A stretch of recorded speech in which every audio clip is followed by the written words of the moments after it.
नमस्ते दोस्तों, स्वागत है आप सबका एक बार फिर से मेरे चैनल पर। मैं फिर से ले आई हूं एक और सच्ची और डरावनी कहानी। आज की कहानी हमारे एक सब्सक्राइबर दीपक की है, तो बिना वक्त गंवाए चलिए शुरू करते हैं। दीपक और उसका छोटा भाई अमन अपने मम्मी पापा के साथ अपनी बुआ की बेटी की शादी से वापस लौट रहे थे। रात काफी हो चुकी थी। तभी रास्ते में एक तीखा मोड़ आया और दूसरी तरफ से एक तेज रफ्तार ट्रक आकर उनकी कार से टकरा गया। कार उछलकर एक छोटी सी खाई में जा गिरी। सब बेहोश हो गए। जब सबको होश आया तो वो अस्पताल में थे। लेकिन हैरानी की बात यह थी कि दीपक का भाई अमन बिल्कुल सही सलामत था। उसे एक खरोच तक नहीं आई थी। सब लोग कहने लगे कि चमत्कार हो गया, लेकिन दीपक को कुछ अजीब लग रहा था। उसे लग ही नहीं रहा था कि वो उसका भाई है, जैसे अमन का स्वभाव पूरी तरह बदल गया हो। जो लड़का हर वक्त मस्ती करता रहता था, अब बस चुपचाप बैठा रहता था। दीपक को लग रहा था जैसे वो अमन नहीं, बल्कि कोई और इंसान बनने की कोशिश कर रहा हो। जब सब घर लौट आए, तब भी अमन का व्यवहार वैसा ही अजीब बना रहा। उस रात करीब 3 बजे दीपक ने देखा कि अमन दरवाजे के बाहर खड़ा होकर एक दीवार को लगातार घूरे जा रहा था। जब दीपक ने पूछा तो बस इतना कहा, कुछ नहीं, तुम सो जाओ। और उसके चेहरे पर एक अजीब सी मुस्कान थी। उस रात के बाद तो चीजें और भी डरावनी होने लगी।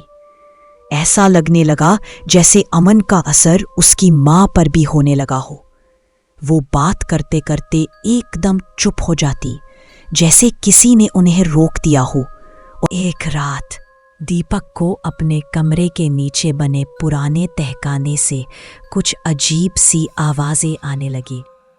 जब उसने अमन से बताया तो उसने कहा, कुछ नहीं, पुराना घर है, चूहे वूहे होंगे।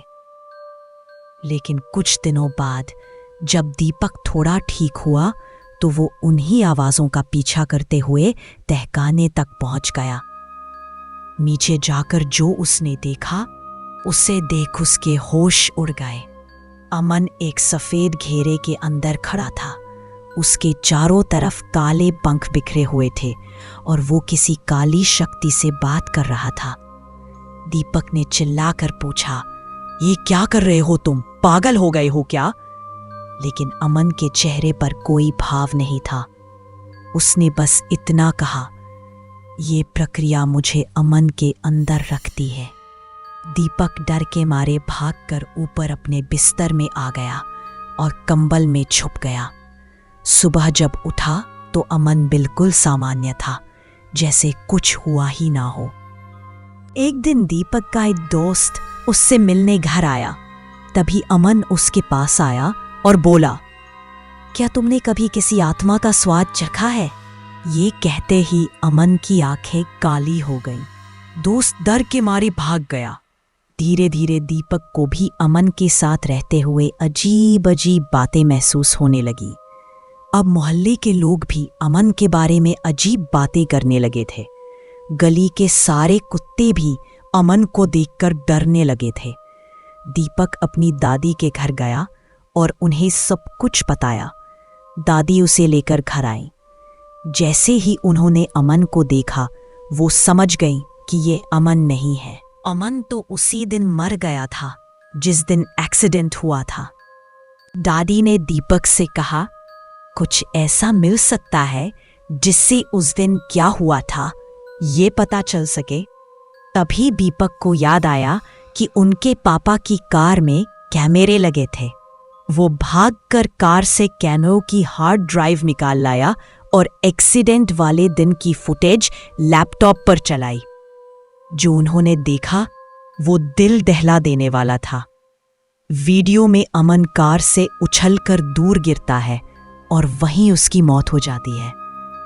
तभी एक काला मोटा सांप जैसा कोई जीव रेंगता हुआ अमन के पास आता है और धीरे धीरे उसकी बॉडी के अंदर घुस जाता है। ये देखकर दादी और दीपक दोनों डर के मारे कांपने लगे। तभी पीछे से अमन भी वहां आ गया। फिर वही काला जीव अमन के अंदर से निकलकर दादी के अंदर समा गया। अब दादी भी दादी नहीं रही, वो घर से भाग गई। दीपक बस वही खड़ा रह गया, अपने भाई अमन की लाश को देखता रहा। उस दिन के बाद दादी का भी कोई पता नहीं चला। दीपक का कहना है कि अब उसे हर रात एक ही सपना आता है। वो किसी गहरे काले पानी में डूबा होता है, उसकी सांस घुट रही होती है और वही काला सांप जैसा जीव उसकी ओर रेंगता चला आ रहा होता है। और हर सुबह दीपक की आंख उसी डरावने सपने से खुलती है।